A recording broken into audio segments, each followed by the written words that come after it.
Dari luar kotak dah nampak kemas, siap dengan maklumat spesifikasi yang jelas tentang penjimatan tenaga dan jenis cahaya.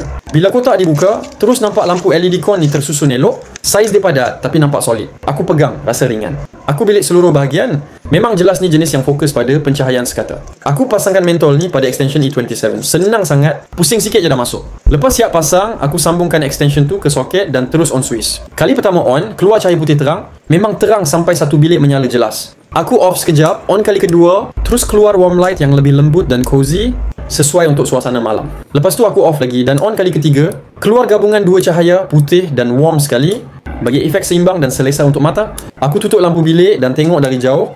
Cahaya dia betul-betul menyinar sekata, tak ada flicker, tak menyilaukan, dan rasa ruang terus nampak lebih luas. Memang sesuai untuk ruang tamu dan bilik tidur.